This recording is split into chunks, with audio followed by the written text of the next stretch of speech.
Booster d'efficacité, c'est pour toi, entrepreneur, qui veut découvrir les moyens pour vivre un business plus productif. Dans chaque épisode, moi, Fabien Muselet, je traiterai d'un sujet seul ou accompagné de personnalités inspirantes pour explorer avec toi les stratégies et les outils pour améliorer ton temps et ta rentabilité. Je te souhaite une super écoute en notre compagnie. Hello et bienvenue dans ce nouvel épisode de Booster d'efficacité. J'espère que tu vas bien, moi je suis au top. En fait j'enregistre cet épisode au moment où toutes mes priorités de la semaine sont établies dans mon business, que ce soit pour moi ou pour Alix, ma partenaire business. Voilà, tout est fait cette semaine, tout est prêt. On s'est calé, elle et moi, sur ce que chacun avait à faire. Et du coup, tout est fait pour atteindre et pour réussir nos objectifs. En même temps, alors j'ai passé une super semaine la semaine dernière. Pas mal de choses intéressantes et importantes pour moi dans mon métier et dans mon business. Et ça, je pourrais t'en parler très vite. En même temps, tout comme je dirais le lancement de l'ouverture des portes de la prochaine cohorte pour la méthode Booster, donc dont je t'ai déjà un petit peu parlé sur cet accompagnement de groupe. En tout cas, aujourd'hui, on va poursuivre notre série sur le recrutement de ton premier assistant en voyant justement, en répondant à cette question de comment recruter ton premier assistant. La semaine dernière, je t'ai parlé des 5 meilleurs moments justement pour recruter ton premier assistant, ou content manager ou community manager, selon ce que tu as besoin en premier. Du coup, si tu veux en savoir plus, je t'encourage à aller un épisode en arrière, ou à te noter d'aller écouter l'épisode de la semaine dernière à la suite de celui-là. Les deux peuvent s'écouter indépendamment l'un de l'autre, et donc tu pourras découvrir ces 5 moments. Si tu l'as écouté la semaine dernière, écoute, si tu l'as apprécié, je t'encourage là aussi à me mettre, je dirais peut-être un petit commentaire et puis 5 étoiles dans ton application de podcast préférée. C'est super important pour moi.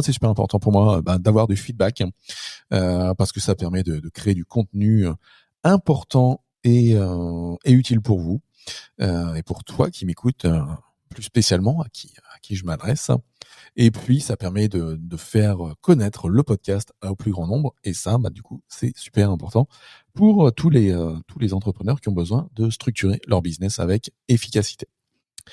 En tout cas, recruter, c'est important dans son business, malgré qu'on soit au départ solopreneur ou qu'on veuille faire un business solo.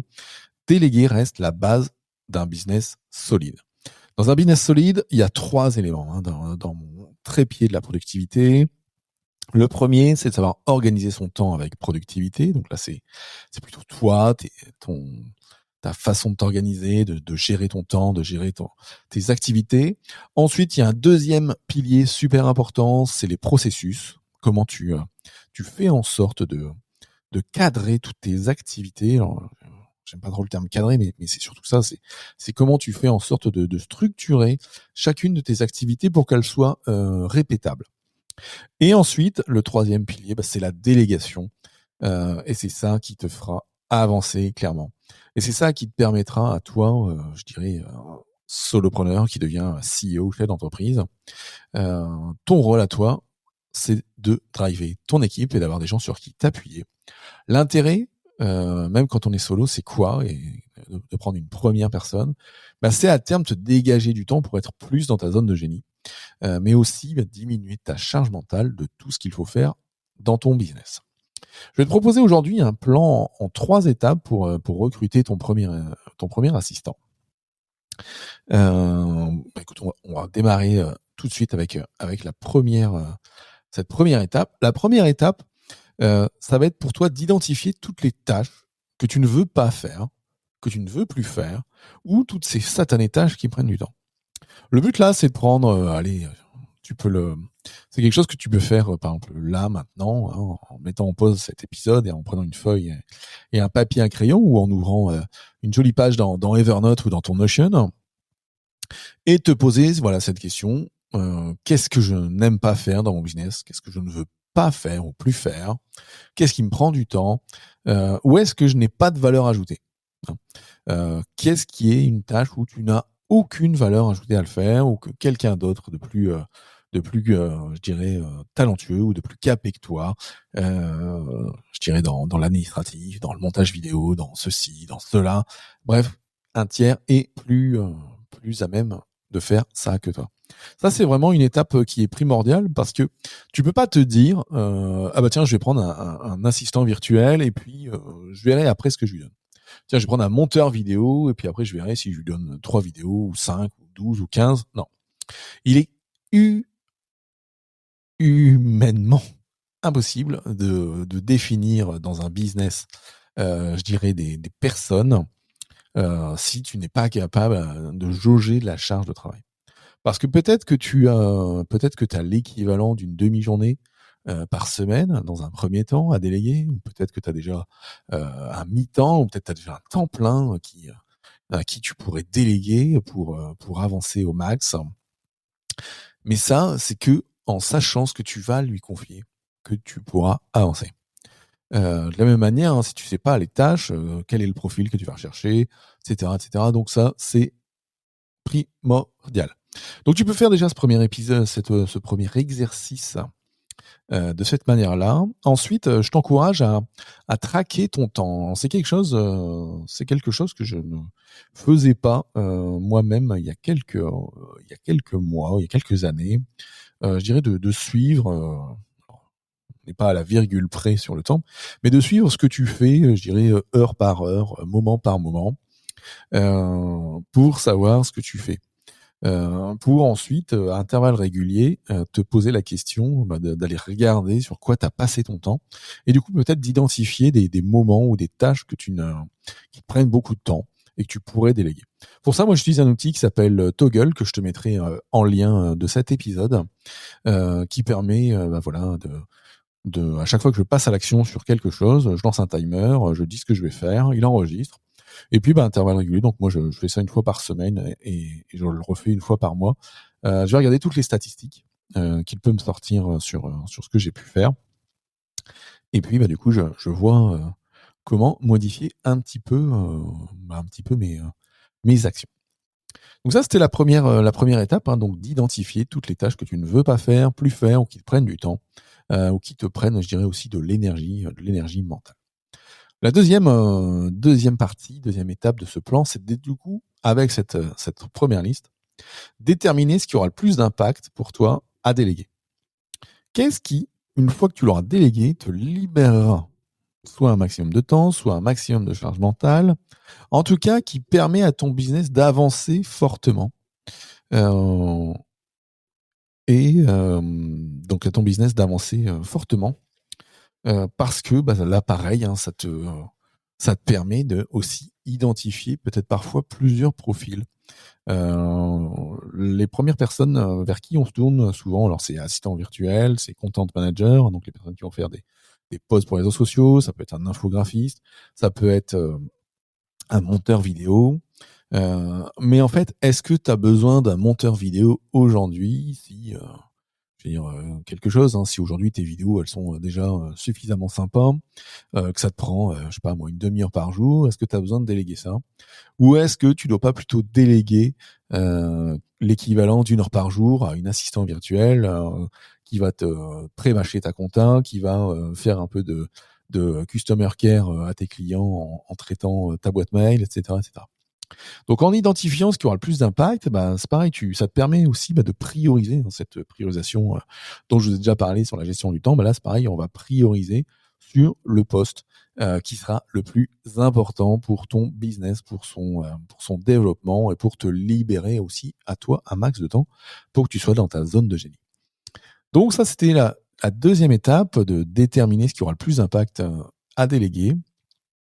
La troisième étape, c'est d'écrire, une fois qu'on a ces tâches, une fois qu'on sait quel est je dirais le profil ou ce qui aura le plus d'impact à déléguer, bah, c'est d'écrire une fiche de poste de la personne idéale pour ces tâches.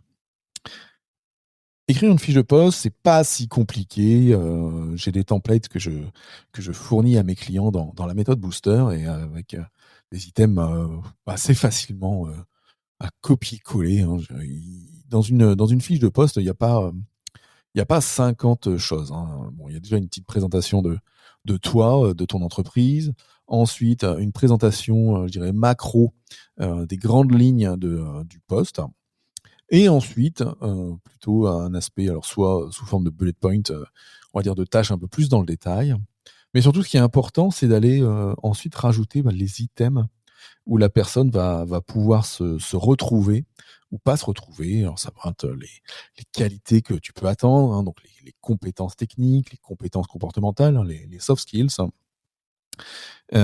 les traits de caractère, et les qualités, je dirais rigueur, engagement, respect des horaires. Bon, il y a aussi quelques mots à glisser sur ce que tu peux attendre. Et puis, moi, je conseille toujours de finir une fiche de poste avec un petit peu enfin, en tout cas, une offre d'emploi avec les valeurs de ton business, les valeurs de ton entreprise. Donc, ton aspect valeur, émission de ton business, pareil, qu'on travaille dans la méthode Booster, c'est important de les mettre. Donc, en tout cas, sur cette fiche de poste, tu mettras je dirais tout ce que la personne doit faire d'un point de vue macro, et tu feras, je dirais, une deuxième version sur lequel, au verso, tu mettras la liste micro, hein, donc des tâches à réaliser. Donc voilà, donc un aspect grande ligne, hein, parce que tu peux pas mettre une annonce avec toutes les tâches à la virgule près, hein, sinon ton annonce elle peut être vite énorme. Et donc c'est pour ça que moi je préconise, voilà, d'avoir, on va dire un one-pager de l'annonce, et puis un 2 pages de l'annonce avec derrière toute la liste de ce que la personne aura à faire dans les faits, puisque c'est ça que tu lui confieras par la suite. En tout cas, avec ces 3 étapes, hein, tu seras bien préparé. Donc avec ces 3 étapes, hein, la première c'était donc d'identifier toutes les tâches que tu ne veux pas plus, ou qui te prennent du temps. La deuxième, de déterminer ce qui aura le plus d'impact à déléguer dans ton business. Et la troisième, donc d'écrire une fiche de poste de la personne idéale pour ces tâches. La suite, écoute, moi ce que je te propose, c'est peut-être d'en parler ensemble dans un appel avec moi ou un membre de mon équipe, pour pouvoir échanger ensemble sur comment aujourd'hui tu organises et comment tu structures ton business, et sur ce que l'on pourrait faire ensemble et ce que l'on pourrait améliorer ensemble. Si tu prends cet appel, c'est que tu as isolé peut-être un petit souci, peut-être un besoin de recrutement, un besoin de travailler tes process, hein, ou un besoin d'améliorer ta productivité. En tout cas, si tu souhaites avoir cet appel, donc avec moi ou un membre de mon équipe, rends-toi sur fabien.coach/appel. Tu arriveras directement dans un calendrier classique, dans lequel tu pourras choisir la date et l'heure d'un rendez-vous avec nous pour qu'on puisse échanger ensemble, et puis te proposer un plan d'action. Tu repartiras de cet appel avec un plan d'action, je dirais, dédié à ta productivité et à la productivité de ton business. En tout cas, c'est tout pour aujourd'hui dans ce que je voulais te présenter aujourd'hui. J'ai plus qu'à te souhaiter une super semaine et je te dis à très vite. Ciao, ciao.